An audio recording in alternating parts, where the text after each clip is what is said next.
noite. Estamos dedicando esse documentário para estudantes de engenharia civil. Vocês, estudantes, sabem a importância que o solo tem na construção civil? Já devem ter ouvido falar. Mas vocês sabem o conceito sobre tensões do solo?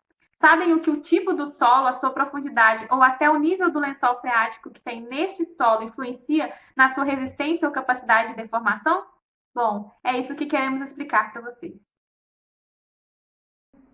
Então vamos à teoria. O solo é composto de partículas e, quando aplicamos uma força sobre ele, essa força passa a ser transmitida de partícula a partícula, além das que são suportadas pela água que preenche os vazios do solo. Tensão é igual a força sobre área. É importante ressaltar que as forças ou cargas não quer dizer somente as que são aplicadas ao solo. Podem ser também resultado de seu peso próprio, que é a tensão normal e vertical. Uma tensão vertical é a soma dos efeitos das camadas de solo.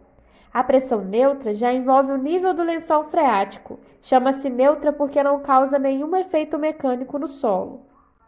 O deslocamento das partículas está ligado mesmo à tensão total. As partículas, ao se deslocarem, podem trazer deformação do solo, o que chamamos de tensão efetiva, que é responsável pelo comportamento mecânico do solo. Mas por que eu falei isso tudo, né? Então, a gente está com um problema lá em Ibitirama, no Espírito Santo, onde a gente tem um terreno com alterações no solo. Nós precisamos calcular essas tensões que eu expliquei anteriormente para a gente achar uma solução para esse terreno. Quem vai ajudar a gente agora é o Newton César. Boa noite. Bom, a região de Ibitirama é uma região formada por um clima bem tropical, cercada por rios, fazendo assim o solo aqui ter uma presença muito grande de água no seu interior, nos seus poros, fazendo com que o solo seja um solo bem saturado. Como futuro profissional da área da civil, da área da construção, eu fui contratado para poder fazer o projeto de uma obra. Só que antes que eu fizesse esse projeto, eu preciso conhecer muito bem o solo onde que a obra será executada. Com isso, eu contratei uma equipe especializada que pudesse fazer o ensaio de sondagem para mim e que me entregasse um relatório especificando as características das camadas de solo que foi encontrado nesse ensaio. E nesse relatório contém as seguintes informações que vão ser apresentadas agora. Bom, como podemos ver no vídeo, o solo em estudo possui um nível de lençol freático no nível bem elevado, bem próximo à superfície. Já que estamos estudando a matéria de solos 2, resolvi aplicar o relatório da sondagem obtido no conteúdo que estamos estudando e ver como isso pode influenciar na propriedade do solo. Fiz um exemplo de como se aplicaria e vou resolver ele para vocês. Primeiro é necessário achar a tensão vertical, que será o peso específico daquela camada de solo vezes a sua profundidade. Quando o solo é constituído de camadas, a tensão vertical resulta do somatório do efeito das diversas camadas. Vai acumular as tensões até no final da camada do solo em estudo. Na sondagem foi encontrado 3 diferentes tipos de solo: areia fina, areia grossa e solo de alteração de rocha. O solo em estudo está no final da camada de areia grossa, numa profundidade de 7 metros. Com isso, a tensão vertical total será o peso específico da camada de areia fina vezes sua profundidade de 3 metros, mais o peso específico da camada de areia grossa vezes sua profundidade de 4 metros, resultando em uma tensão vertical total de 134 kPa. Pressão neutra é a pressão da água no solo. Pressão neutra depende da profundidade. Quanto mais profundo, maior vai ser a pressão. Vai ser a diferença do nível do lençol vezes o peso específico da água. No exercício, o nível do lençol freático se encontra a 1 metro de profundidade, então vai ser 7 metros do solo em estudo, menos esse 1 nível do lençol freático, vezes 10, que é o peso específico da água, resultando no valor de 60 kPa. E tensão efetiva é a única capaz de exercer alguma deformação no solo. Ela é dada pelas tensões verticais menos a pressão neutra, resultando um valor aí de 74 kPa. Agora eu vou passar a palavra para a Jennifer, que recentemente sofreu muito com a grande quantidade de enchente, e ela vai explicar como esse nível elevado da água pode influenciar muito na propriedade do solo. Boa noite, Newton.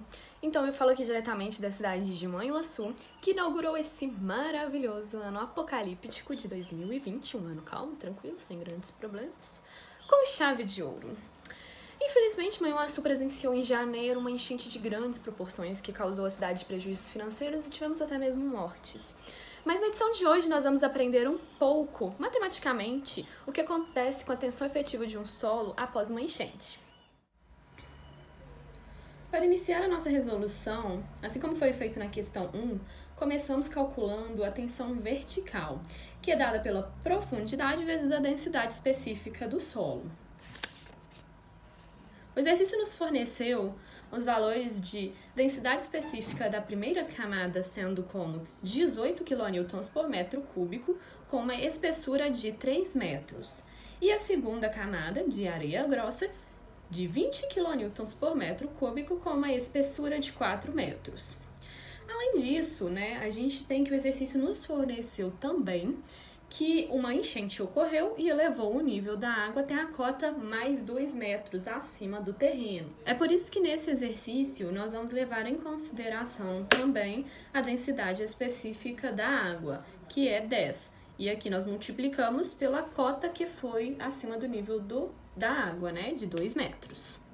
Tendo como resultado, somando tudo, 154 kPa. Então, nós temos que o exercício nos solicita atenção a 7 metros de profundidade. E nós vamos acrescentar a esses 7 metros os 2 metros que foram do nível da água da enchente, vezes a densidade específica da água, que é sempre dada por 10, tendo um total aí de 90 kPa. E nós vamos calcular a nossa tensão efetiva. A tensão efetiva, ela é dada pela tensão vertical menos a pressão neutra, que nós já calculamos, certo? Então, nós só vamos subtrair uma da outra, foi aquele primeiro valor de 154 da tensão vertical, menos a pressão neutra de 90, que vai dar um total de 64 kPa. E nós tivemos aí que, em relação ao exercício anterior, a nossa tensão efetiva diminuiu. Por quê? Porque se a gente aumenta a pressão neutra, a tensão efetiva ela é reduzida. E como a gente teve um aumento no nível da água, tem um aumento da pressão dos vazios, da nossa poropressão. Então é isso aí, pessoal. Espero que tenha ficado claro o entendimento aí da questão. Fiquem agora com o nosso colega Brian. Boa noite. Estarei expondo sobre os gráficos de tensões, onde são marcadas as tensões verticais e pressão neutra, sendo que a subtração do primeiro pelo segundo se resulta na tensão efetiva. No solo, a tensão vertical em uma determinada profundidade é devida ao peso de tudo que se encontra acima, ou seja, grãos de solo, água, fundações. Desta forma, a tensão normalmente aumenta com a profundidade. Estarei passando agora para o Oséia, que está em um link ao vivo em UNA. Valeu, Brian. Então, boa noite, gente. Meu nome é Oséia Soares. Eu vou falar a respeito do exercício número 3, onde fala para poder ver a diferença do nível da água a menos e a mais. Então, bora lá.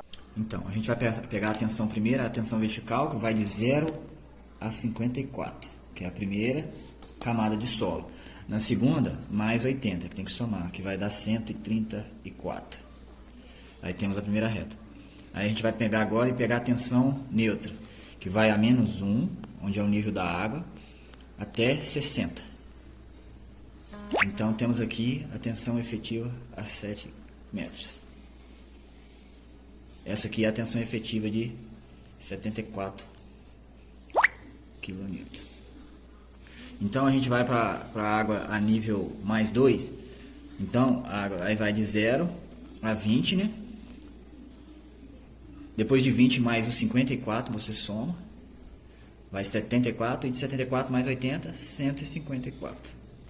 Então, temos aqui a tensão vertical. E agora uma tensão neutra, vai de 0 até 90. Temos aqui a tensão efetiva de 64 kN por metro cúbico.